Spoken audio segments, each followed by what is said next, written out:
So, I'm leaving this last minute, once again.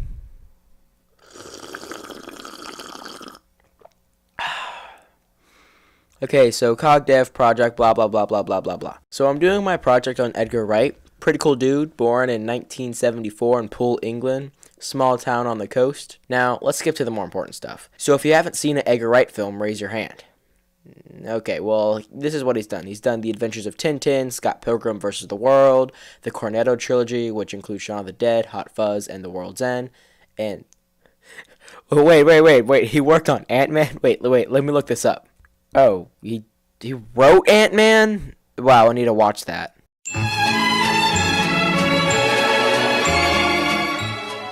Oh yeah, he also wrote and directed Baby Driver, probably one of the best driving movies of all time.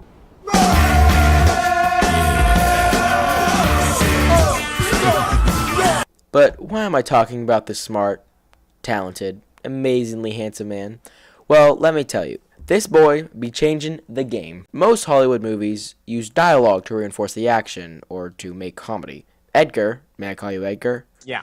Okay, cool. Edgar uses film and visuals to reinforce the action or to make comedy. Like, in just small things. Like, how do you make a travel sequence funny? Well, if you pan the shot from left to right, include the most notable landmarks, and sprinkle some helicopter footage. Oh yeah, and why not put some upbeat music to keep the audience from not falling asleep from bad camera work? You might have a travel sequence. But now, if you watch this from Hot Fuzz, you can tell the difference. Nicholas, Frank again. One other thing about your cottage. It's not ready.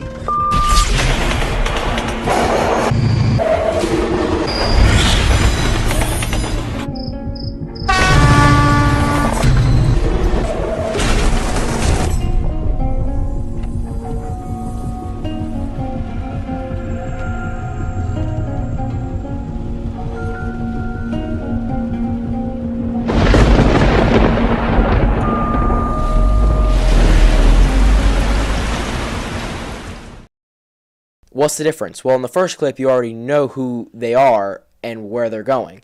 You know the relationship between the characters and the destination.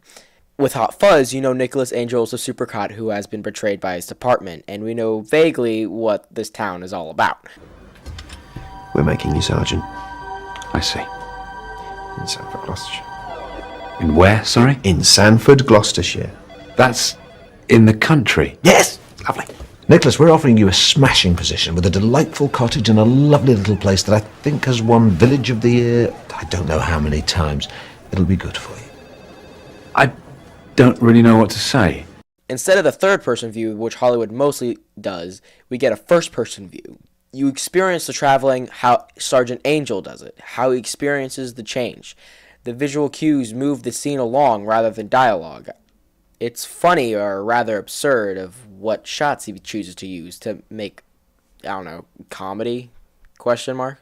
One thing I also want to point out is, in this scene, you look at the phone. It loses all of its bars, like from the start to the end. All the bars are taken off through the scene, signifying that he's leaving civilization, and the pure expression of dread on his face really ties the scene off with a nice bow.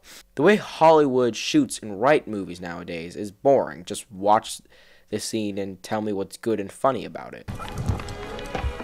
I was hoping to check in. Check in? But you've always been here. Excuse me. Oh, I'm sorry. I thought you were my husband. You must be Sergeant Angel. Yes, I am. I'm Joyce Cooper. I trust you had a pleasant trip. Fascist. I beg your pardon. System of government characterized by extreme dictatorship. 7 across. Oh, I see. It's fascism. Fascism. Wonderful. Now we've put you in the castle suite. Bernard will escort you up there. Well, actually, I could probably make my own way up. Hag. I beg your pardon. Evil old woman considered frightful or ugly. It's 12 down. Oh, bless you. This is one of my favorite scenes in all of the Cornetto trilogy. It ties a really good humor into the new situation that Sergeant Angel finds himself in, and how it's not full-on insulting, but rather it's worked in as a sort of favor. James, why is it even called the Cornetto trilogy? None of the movies even match. Well, a cornetto is an ice cream treat in Britain, and they are a reoccurring trope in all the films. Do you want anything from the shop? Cornetto. You want anything from the shop? Cornetto. He also did other tropes, like fences. What's the matter, David? Not taken a shortcut before? What's the matter, Danny? You never taken a shortcut before?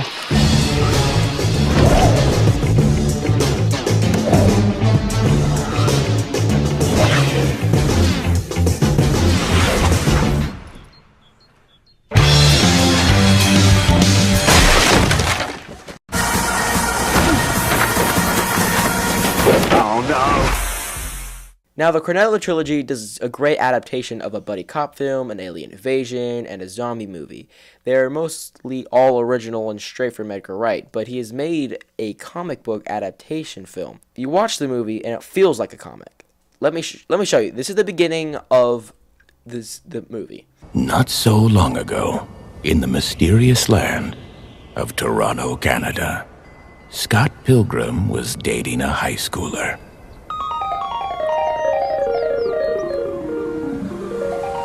Scott Pilgrim is dating a high schooler? Really? Is she hot? How old are you now, Scott? Like 28? I'm not playing your little games, kids. So you've been out of high school for like 13 years. I'm 22. 22. You're dating a high school girl. Not bad, not bad. Thank you, thank you. So did you guys, like, do it yet? We have done many things. We ride the bus together, and we have meaningful conversations about how yearbook club went and about her friends and, drama. Have you even kissed her? We almost held hands once, but then she got embarrassed. Well, aren't you pleased as punch? I don't know what you're talking about. So what's her name? And this is the beginning of the comic. It almost looks shot for shot about the same dialogue, same almost everything. Even some of the title cards later in the film are in the comic. He knows how to keep an audience engaged. He knows how to keep original content, and he knows how to have things enter a shot in a funny way. Listen. It's for Scott. The geographical location shouldn't factor in the application of the law. No thanks. To leave a shot in a funny way. You don't know how to switch off. Yeah, if you didn't see anything suspicious, then who did?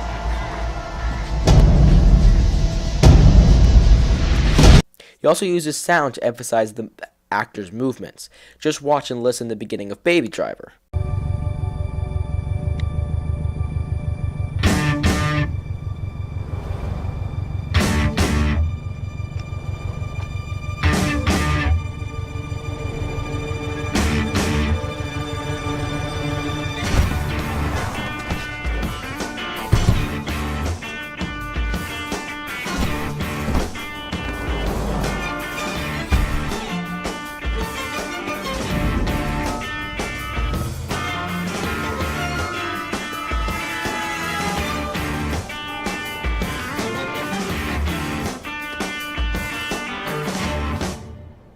They cut at a certain beat, they get out at a certain beat, they open the trunk at a certain beat. Edgar Wright films are superior, in my opinion. Even though you don't really know much about filmmaking or just don't watch many films, you can compare it to just big blockbusters and see that Edgar Wright is different.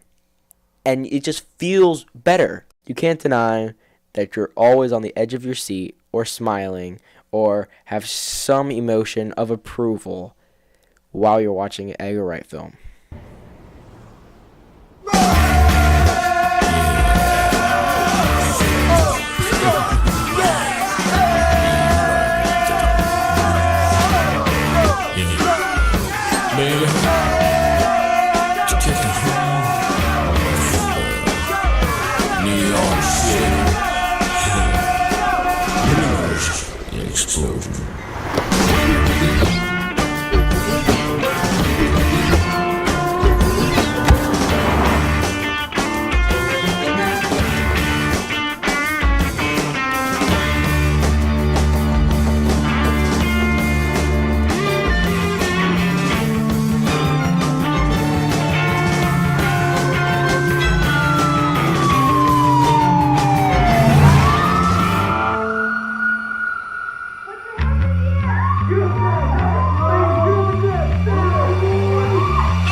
Thank you very much, ladies and gentlemen. Right now, I got to tell you about